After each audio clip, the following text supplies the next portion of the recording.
Olá pessoal, hoje vamos falar um pouco como a desinformação, a falta de notícias faz com que a gente perca a noção da realidade. Depois da Segunda Grande Guerra, em 1945, a União Soviética ela passou um bom tempo exportando notícias favoráveis a conquistas espaciais, de Yuri Gagarin e outras, e a gente tinha a impressão de um Estado onipotente, um Estado fabuloso que estava dando guarida para todos os cidadãos. Foi muito tempo depois que descobrimos que não era nada disso. Isso foi muito bem escondido pela esquerda aqui no Brasil, praticamente não havia livros contando a verdade sobre o que estava acontecendo na Rússia, e as universidades toda tomada por aqueles que têm na ideologia, no ideário comunista, um baluarte, e aí aquilo é quase que uma doença, acreditando nessa utopia que não dá certo em lugar algum do mundo.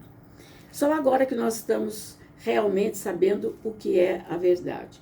E uma dessas demonstrações de verdade, agora recentemente, para quem é assinante da Gazeta do Povo, nós recebemos um e-book que conta muita coisa da calamidade que foi e que tem sido, até um certo ponto, a esquerda no mundo. Hoje ela está mais sedimentada em Venezuela, Cuba, etc., mas a gente não sabe o que acontece nos países totalitários.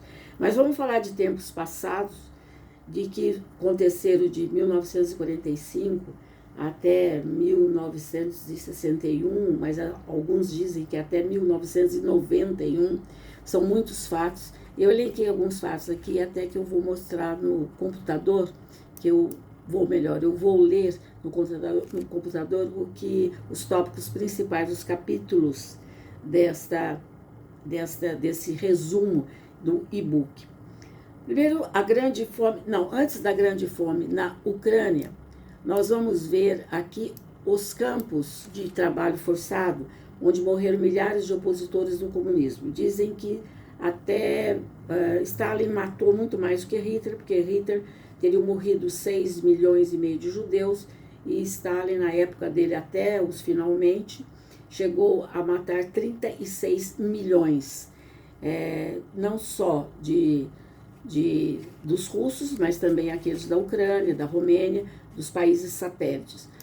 Outro capítulo que vem em seguida é um lugar que foi pior do que os gulags e Auschwitz, um lugar horrível que as pessoas não vão acreditar no que é que eles faziam. Eu nem gostaria de discriminar aqui, porque realmente é bastante pesado. É preciso ler e acreditar que isso aconteceu, e se horrorizar e protestar, e não permitir que nunca mais aconteça. Depois veio a grande fome na Ucrânia. Stalin desalojou todos os fazendeiros da época, expropriou as propriedades, deixou que a Ucrânia passasse fome porque ela queria liberdade, e eles chegaram ao cúmulo de as crianças que nasciam, não tinham o que comer, as mães não tinham que dar leite, morriam, e eles acabavam praticando o canibalismo, comendo os próprios filhos. É coisa inacreditável, mas que aconteceu. Tem também o capítulo que fala do pseudocientista que matou milhões de fome com o apoio total de Stalin e apoio também de Mao. Quando Stalin fez o acordo, exportou toda essa perversidade para Mao, então a coisa piorou, porque Mao ele chegou a matar mais de 50 milhões de chineses, e contando os dois entre Rússia e China, ultrapassa a 100 milhões de mortos. E isso aconteceu, vamos dizer, foi ontem mesmo, em termos de séculos. A Romênia comunista também, ela destruiu uma geração inteira de crianças, separando as crianças dos pais, que ficaram em orfanatos. Esses orfanatos não tinham nenhuma condição, eles viviam sujos, com fome, e era um mau cheiro, havia transmissão até de AIDS e de hepatite, foi um terror naquele tempo, e é um capítulo tremendo na história da Romênia, como que a Romênia suportou toda essa miséria que foi impingida por Stalin e aqueles que tomavam o poder. Teve até, inclusive, na Coreia do Norte, um episódio, que é o episódio que fala dos bebês mortos a pauladas, muita fome e execuções, e a vida no campo de concentração.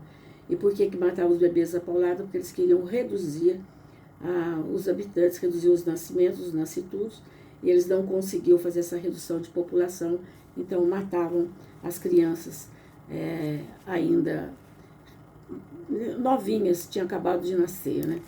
Enfim, o comunismo foi tudo isso não é lenda, é pior, muito pior do que qualquer filme de ficção que você vê nos cinemas. Essa realidade é traumática e é sobre isso que nós temos que lutar. Temos que dizer não ao comunismo, porque além de ser um processo que não dá certo sob o ponto de vista econômico, de forma nenhuma, ele estabelece o terror, ele faz com que o ser humano se transforme num autônomo, ele desfigura a humanidade do homem, que passa a não ter o direito nem ao menos de pensar. E começa por aí, com a redução, com a eliminação da expressão do pensamento.